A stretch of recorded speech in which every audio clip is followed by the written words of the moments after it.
Yo, JD here, to Limits, and as you can see by this video here today, this is going to be me talking about my F1 2016 experience at Codemasters in Birmingham.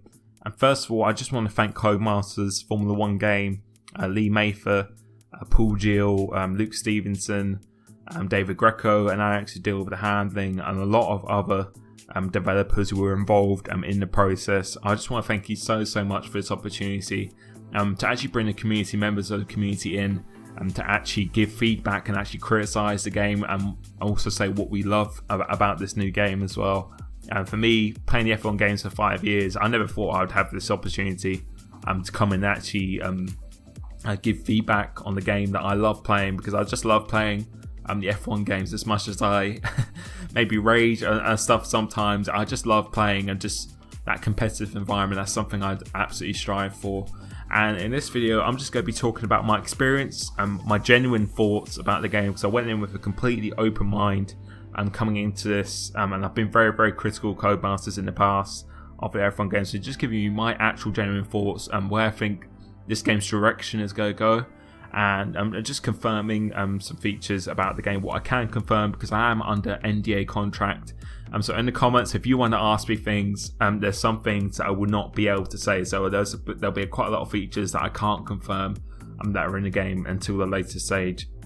But I will be talking about 2 of the features, along with the handling as well. That's something I can definitely talk about. And obviously, me being a league racer and being having that experience in the competitive environment, that's something I was definitely digging my teeth into, grinding quite a bit in terms of really just get understanding of the handling, how it works, and how I think it feels to F1 2015. Because I actually just played it half an hour ago this morning, just to give a really raw comparison of how it actually felt yesterday and when I was playing F1 2016. So the differences are quite significant, I feel, and something I'll be able to go in detail a little bit later in this video. So just confirming of basically the structure of it.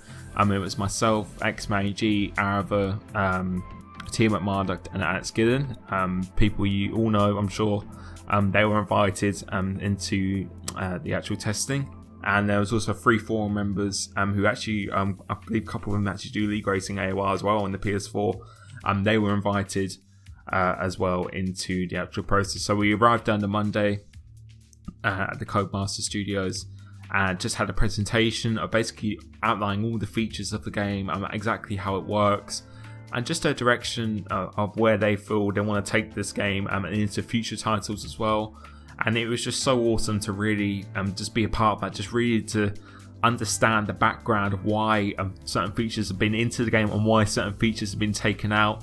Because there's some things as us as we do complain, and why features that previous games were taken out and things didn't work. There's some things that they can't actually control in terms of actually in the game. So it's just really satisfying to just hear the reasons why between it, and the reasons why they can't actually communicate this to actual members. So in future, obviously I'm going to still be very critical of the game, and if there's something I don't like and don't, I want to raise, of course I'm going to speak out about it. But just a lot more with a mind that there's some things they can't actually control when they're actually in the game, and it was just really nice to actually hear the reasons for that. And that's something they're looking to really communicate with us in the future, just a lot more on what they have been actually being able to. So on the Monday, we had a presentation about the game in the morning, basically all the features and what the direction is going into, and then from there you'll be able to see, hopefully I'll bring up an image on the screen now, just of the stations we had. Everyone had their own stations, so there's 8 stations, either with a controller or wheel, or whichever your preference was. We actually played on the Xbox, that's what we did play on the early build of the game. And we were just left to do whatever we wanted to do, really, just go into the game of your own areas you feel you really want to test. With me, obviously being in leagues and really not playing the offline game mode so much, mainly playing the multiplayer kind of aspect of it. But the multiplayer wasn't actually available to actually play this kind of this build at the moment. The online features we weren't able to actually access, but we were able to play. I was able to play time trial, quick race, those kind of things, and I was really just testing, going absolutely hand with the actual handling, pretty much. I'm just testing how the cars actually felt comparison to F1 2015, if the setups worked, if no assist or assist were better, just a general handling, and I feel how that's progressing, if they're going in the right direction, that in my opinion. So 2 things I can confirm first are that there is a career mode and there is a safety car, which I'm sure you've seen on Twitter from the other guys, including myself, yesterday. Obviously that was a really big thing that people wanted to come back into the game, and that was definitely at the top of their list, and the first things that they wanted to put back in, and those 2 things I can confirm are back in. And from playing the career mode, I did play career mode quite a bit whilst I was there as well. Obviously not being able to confirm the actual features really, actually in the career mode itself. It just makes you feel like you're an actual F1 driver, and to basically sum it up, just the immersion, which is something that they were really going for in the career mode, and something I feel the previous games, a few previous games have definitely lacked in the recent years. It's just that immersion, feeling like you can be your own driver and that you're actually involved, with everything. You can handle your own career pretty much, and this has just got so many features in it. It's silly how many features, how many things you can actually do in this career mode. And from playing this, for me, attempting career mode before, but not being honest, being quite bored after a while. I don't think I'm going to get bored of actually doing this, and I feel this is something I'm definitely going to bring to my channel as a weekly series, because this career mode, honestly, hand on heart, I'm being completely genuine. If I thought it wasn't good, or if I thought it wasn't up to par and it still lacked the immersion, I wouldn't be saying it is. This is, if not the best career mode, I feel, if they can put everything together throughout the whole F1 series. If they can put that together, that's just going to be a winning formula in itself. In terms of the safety car, I can't really comment too much on the features, but that is in the game, and obviously there's bugs and glitches that we found, so obviously it's such an early build in the game, but overall how the career mode actually worked and the functionality of it and the safety car, it worked really well for the most part. It was really impressed, and I was actually taken back of how well the game was actually working at this stage of the build and how early this is. I was really taken back considering the problems we had with F1 2015 and release last year, and even in previous F1 games. At this stage, I was really quite taken back on how well this game was actually working. So for the direction it is going in, and if they can put everything together and take our feedback on board, which was absolutely excellent from everyone. Like, everyone had their own areas that they really wanted to go into. Me being basically the multiplayer online, just the handling and stuff as well, and all that kind of thing. And obviously like Arava and Ben doing the career mode, and the other guys having their own specific areas, and just the feedback was just absolutely awesome, and just the reception we have from Codemasters, from Lee, Paul Gill, it was absolutely awesome, and they're such nice guys. And something I want to clear up as well, people, including myself, I've said it so many times that I feel they don't care about us, they don't care about the game, they're just in it just to make money and stuff like that. And I've said that countless of times from my videos and my rage videos that I've done on the F1 franchise. And I can tell you, and this is something that's going to stick with me ever since leaving this, they are so passionate about the game. It's crazy. They're not just passionate about making games, they're passionate about Formula 1 itself, and they work. Now, we were there from like 8 till 7, and they were there the whole time, and that's what they do all the time. And they've got so many people working this, and you can just tell just how like in fix they are of just getting this right for us. And as I said, there are things that they can't communicate with us because their hands are tied. They can't actually communicate things with us, and the reason why features weren't involved, they would love to put those features in, but they just can't for reasons. And just the amount of, as I said, just the passion and enthusiasm that they have for the games, and just how well they took our feedback, I was just really impressed, to be honest. And I take back my word when I said they were just in it for the money and all that, because you can clearly see when you're there just how actually quite upset they actually were with probably the release of their last game. They were actually really upset of how it was, and they were trying to do everything they can for it, and you could just see the amount of how it actually means to them to really deliver a game. And as I said, they're not just game lovers, they're Formula 1 lovers as well, and that's the reason why they're doing this. And the feedback sessions we had at the end of the day, for 2 hours at the end of every day, were absolutely awesome. I wish we could record it and actually show everyone of how it was, because it really was incredible, and it was such an honor to be a part of. And again, I just want to thank them so much for allowing us to actually come in. Yeah, so basically now I'm obviously confirming those two features. I went quite ham with the handling of how that worked and how I felt it was compared to F1 2015. As I said earlier, I actually played that just recently this morning, just to get a raw comparison of how they actually are against each other. And I can talk about the handling, obviously not confirming a few details, a few features, but how I think it compares to F1 2015. I feel it's definitely more advanced. It's definitely more difficult than it was the previous game. With the traction and braking, and they are two elements that are definitely different. With the steering, for the controller at least, and from what I tested, it's definitely a lot smoother. It's still quite quick, but it's nowhere near as twitchy as it was in the previous games. I felt in the previous game you just couldn't really, you couldn't be really that accurate and precise when you're going into corners. But here you can really, if you're smooth on the controller, you can really move the wheel as you like it pretty much. It's a really satisfying feel to the game. As for the traction, I feel if you play F1 2015 now after watching this video, and if you use no assist, you'll notice that you'll lose the traction. It's fairly difficult-ish off the first and second gear, and I feel in this game that is the case, but it actually prolongs that. So it's not just through first to second, it's actually through third or fourth. You have to be quite disciplined on the actual throttle, so you have to actually maintain the control of it pretty well. And the criticism I had the last game with the traction and braking, but with the traction, is that when you're actually losing the car kind of locked itself in, so you couldn't really counter steer to get out of that change of direction, because you're kind of locked in your change of direction when you're on the traction. You couldn't move direction again whilst you were like on the throttle really in like slow speed corners. Like an example is the last corner at Silverstone and chicane. Like if you were getting the traction a bit too heavy, it was kind of like still stick to the left before moving to the right, and that's something I was quite against and something I didn't like really at all.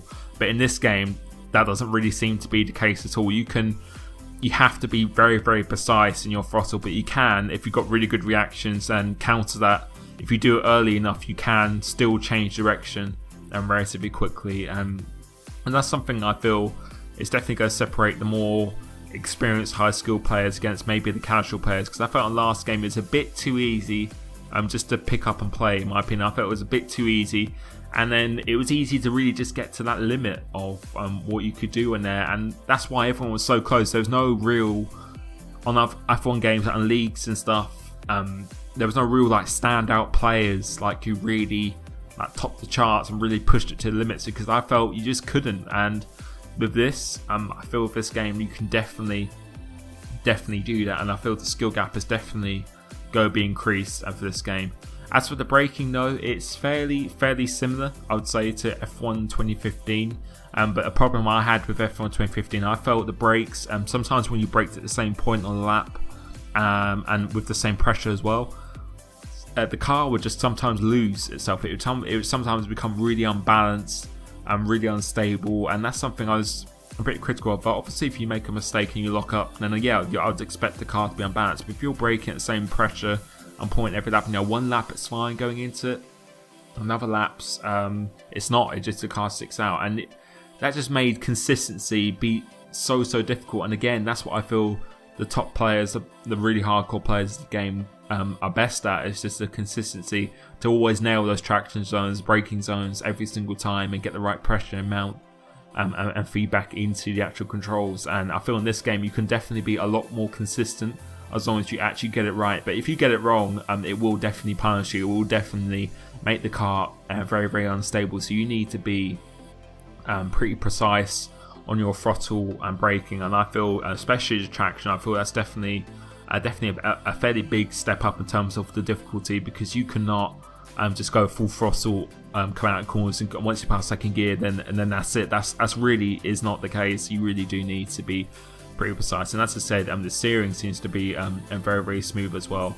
In terms of the actual, maybe like the grip or something, without going into too much detail, I would say, I felt last game was fairly quite grippy, to be honest. It was a fairly quite a grippy experience, but on this, definitely I would say not as much. You definitely have to pay attention to what you're actually doing in the corners a lot more. You have to really, the last game I felt as long as you get good traction off the corner, no matter really what line you're taking, you to get a good exit. On this, you really have to pay attention to what line you are taking, not just about the traction, because it really will reward you if you get the line, and you really have to judge the speed of the corners a lot more. For the braking zones, I would say as well, a fairly big thing, the braking distances, or for me at least, were definitely a lot more than they were, because on the last game I felt it was quite a bit of a stop-starty kind of game. On this, you definitely really have to plan ahead in going into corners and your lines. So overall, as I said, it really, I think, will reward the players who really do grind the game, who are more experienced, and that's what you want. You want that skill gap for people really to work towards, rather than just pick up and play and everyone really be the same kind of pace. That's not something I was a particular fan of. So the direction that this handling is going, I'm really excited for. I think it will promote really good racing if this is all put together really well. And as for the pad versus wheel, obviously that's quite a big debate. On the last game, I felt it was pretty equal from playing it myself against other wheel drivers. On this, it seems to be the case again.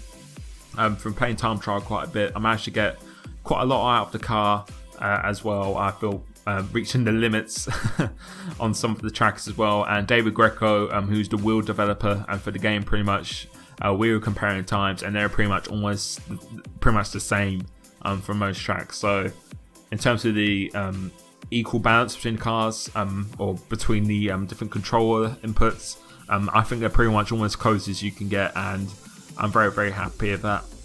And in terms of the setups and stuff, without obviously going into too much detail, on previous games there's normally been one setup really, or one kind of setting for a particular part. If it's 1-1 wings or something like that really did work for the game. I really feel this is not the case for this game, that you really do need to actually change the setups for each track, because a slight notch here and there on the front wing or rear wing is going to make a huge difference, and one can give you so much more grip in the corners to make up, whereas the other will give you so much speed in the straight. You really just need to choose how you drive with your driving style. If you can feel you can make up in the corners, then you're going to have to make it on a slightly lower setting, and then vice versa, the same as well. So I really do feel this setup, the way how it's working, is really going to be the biggest variation of tracks that has ever been on the F1 series. Because on the previous games, I don't know about you, it's pretty much, if you watch my setups as well, they've pretty much been the same almost for every track, apart from a tweak here and there, maybe in the balance, and occasionally going up and down the wing. I think there's going to be a really big difference, and I tested it. It was a pretty big difference. It was pretty taken back, really surprised how big this difference actually was. In terms of the actual tyre wear as well, something obviously I'm very interested in. On previous games, I feel they've been quite scripted. I feel no matter how you drive, as long as you're not doing donuts, that 9 times out of 10, everyone's going to put on the same lap no matter what setup they're using or anything like that. On this game, not the case at all. It's really not. Like, honestly, you have to be pretty smooth to maintain your tyre wear. And if you're driving the car aggressively, and if you're locking up as well, and something I'll be talking about in a minute is the curbs. That's a big thing in this game. The more cleaner you drive and the more respectful you drive of the limits, and you don't abuse the throttle control and the brakes, the more reward you're going to get by going longer in the race and maintaining your tyre life. And obviously, without going into too detail of how you actually do that really, that's a huge thing for me. It's more almost like a sim kind of feel to this game. It's more of a sim feel to this game, which is what we want, especially for me being a league racer. This is a huge thing to go into, and as I said, the direction of the handling, I feel it could potentially be the best it's ever been. As long as they make a few tweaks here and there, which we did in our feedback, it's going to be a huge a huge step up, I feel, from the previous games, definitely. In terms of the curbs as well, obviously people do abuse those in races and online races and can get away with it. This game you cannot get away with running on the curbs. That is something, it's been a big talking point for previous games. I know in other games, and if you ran the curb it would automatically spin you out. That's not the case in this game. In this game, if you go on the curb and you abuse the throttle, you're going to get punished for it. It's as simple as that. So you can run on the curbs as long as you've got a relatively high percentage of your throttle that you're going down on. But if you're not, and if you're planning to just accelerate from the curb, then it will punish you, and that's what it should be doing, and that's what it does in real life. And that was an amazing thing, and I think that's the best that these curbs have ever been in an F1 game in terms of the feel and how they actually punish you or reward you as well. I feel it's a really big step up. So that's basically my experience of it. Just testing it for the 3 days, hang out with the guys at XMATG, Arav, Team at Marduk, Alex Gillen. It was awesome meeting them. I've met all of them apart from Ben, Team at Marduk, and he's such a sound guy. He's pretty much exactly the same as he is in his videos, and it was really a pleasure to meet him and also have fun with everyone else. We had quite a few funny stories throughout the actual experience, but overall it was just such an amazing time. And again, I just want to thank Lee Maffa, Paul Gill, and everyone else, the development team, and Jenny and the community manager, absolutely everyone who was involved in this process. And hopefully we can plan more things like this again, perhaps maybe for the online multiplayer aspect or more specific areas of the game perhaps. But obviously that's something they would love to do, but they need confirmation from other people before they can actually do that. So it was an absolutely amazing event. The organisation of the event and how we were treated and how the testing was conducted and the feedback sessions, it couldn't have gone any better. And the feedback that everyone gave, and for myself mainly from like the online perspective, like the multiplayer handling, the competitive side of more for the hardcore players, and then people like Arav and Ben more for like the career mode and those kind of features, and just everyone's feedback was just absolutely it was just so productive, and it was so good. And I really do feel if they can obviously implement these changes that we have and the direction it keeps on going in, I feel this game could potentially be the best F1 game that has been released. Honestly saying that, genuinely actually saying that. So that is just my experience of the actual 3 days there. Obviously you can ask me anything below in the questions. There'll be some things I can't answer depending on the question, but I can really just give you just a feel of, if you want to ask me anything about the handling or maybe how the game's laid out or anything like that, how I feel in comparison to previous games. If you just ask me a question, I'll be able to say if I can answer it or not, or just give my basically just my consensus of it. So that's my video here today. I'm sorry it's been a long one, but there's been a lot to talk about, and I really hope I definitely felt I gave the community justice from my side of it, at least, by really grinding the game as much as I could, not letting a second go to waste, and really just giving everything, all the feedback that I could do and all the comments that people want in the game for future F1 titles as well, so not just for this one. I really felt the message did get delivered across. So that's all from me today. If you want to ask me anything, please put it in the description below. You can add me on Snapchat now as well, Jammy Things. That is my personal account, but that you can follow me on that. There's a few good snaps that I will be doing, and that's something I regularly use. And also my Twitter as well, if you want to tweet me anything like that. But obviously in the main comment section below, that's the main part you can do it. So I hope this has been an informative video, and I just want to reassure everyone that I really do feel this game is going in the right direction, and the developers of the team, they care about so much of what we do and how much they put into their games. Just the amount of passion they have going into it is just next to none, and that's something I really want to reassure you, that I feel if this game, everything gets put together, it will be an absolutely amazing game. So that's all from me for now. I hope you enjoyed this video, and I'll catch you next time. Cheers.